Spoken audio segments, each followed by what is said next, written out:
Giselle bela tersangka YA, pembunuh anak Tamara Tiasmara. Gisela Anastasia terpergok membela YA alias Yuda Arfandi tersangka pembunuh anak Tamara Tiasmara, Raden Andante Halif Pramudityo. Hal ini diketahui dari postingan Instagram Story yang diunggah adik YA. Melalui direct message Instagram, Giselle mencoba menguatkan keluarga YA.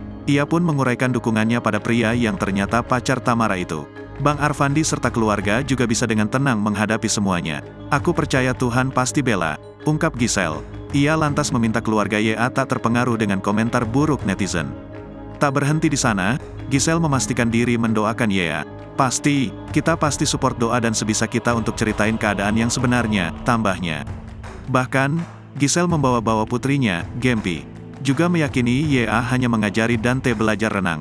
Masalahnya aku juga punya anak kecil tahu banget gimana bantuin anak belajar renang. Tandasnya sembari menyematkan emoji menangis.